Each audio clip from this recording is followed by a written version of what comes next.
দলের সভাপতি নুরুল হক নূরের উপর হামলার ঘটনার জের ধরে শনিবার সন্ধ্যার পর রাজধানীর কাকরাইলে জাতীয় পার্টির কেন্দ্রীয় কার্যালয়ে ভাঙচুর চালায় গণ অধিকার পরিষদের নেতাকর্মীরা। এক পর্যায়ে তারা কার্যালয়ে আগুন ধরিয়ে দেওয়ার চেষ্টা করে, তবে পুলিশের বাধায় সেটি সম্ভব হয়নি।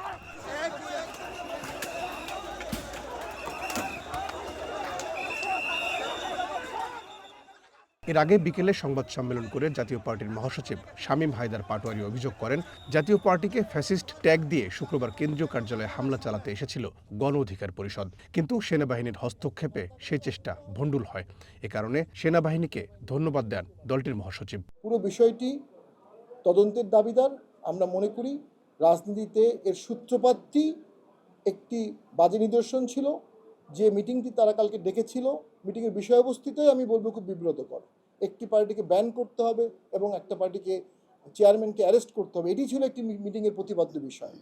এরপরে মিছিল হলো, মিছিলের থেকে ঢিল মারা হলো এবং শেষে মশাল দিয়ে আমাদের অফিস জ্বালিয়ে দেওয়ার চেষ্টা করা হলো। আমরা জাতীয় পার্টি ভীত না, কিন্তু আমরা দেশকে নিয়ে চিন্তিত।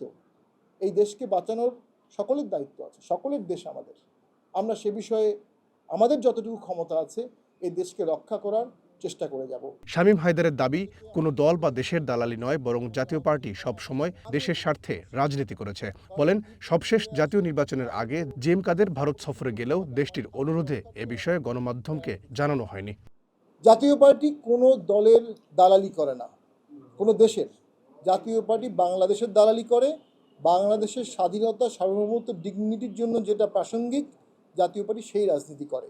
বিগত নির্বাচনের আগে জিএম কাদের ভারতে গিয়েছিলেন। উনি বাংলাদেশের কিছু সার্বিক পরিস্থিতি ভারতকে জানিয়েছিলেন এবং আপনাদের মনে আছে উনি ভারতে থাকা অবস্থায়ই বাংলাদেশের জাতীয় পার্টির আরেকটি অংশ তোড়জোড় করে জাতীয় পার্টি হিসাবে আত্মপ্রকাশ করে। সেরকম এই ধরনের মিটিংয়ের মিনিটস কারো কাছে থাকে না। আমরা বাংলাদেশের জন্য রাজনীতি করি। বাংলাদেশের স্বাধীনতা, সার্বভৌমত্ব, সীমানা, এটাই আমাদের কাছে সর্বোচ্চ প্রাপ্য। দলটির ময়মনসিংহ জেলার নেতাকর্মীদের সাথে কেন্দ্রীয় নেতাদের মতবিনিময় সভা ঘিরে শনিবার দিনভর আইন শৃঙ্খলা বাহিনীর ব্যাপক উপস্থিতিতে থমথমে ছিল জাতীয় পার্টির কেন্দ্রীয় কার্যালয়। ছড়িয়ে ছিটিয়ে থাকতে দেখা যায় ইটপাটকেল। শুক্রবার জাতীয় পার্টি সহ আওয়ামী লীগের শরিক 14 দলের রাজনীতি নিষিদ্ধের দাবিতে বিজয়নগর থেকে মশাল মিছিল নিয়ে জাতীয় পার্টির কার্যালয়ে ঘেরাও করতে যায় গণ অধিকার পরিষদ। এ সময় জাতীয় পার্টির কর্মীদের সঙ্গে তাদের সংঘর্ষ বাধে। এক পর্যায়ে লাঠিচার্জ করে পুলিশ ও সেনাবাহিনীর সদস্যরা। এতে গণ অধিকার পরিষদের সভাপতি নুরুল হক নূর সহ অর্ধ শতাধিক নেতাকর্মী আহত হন।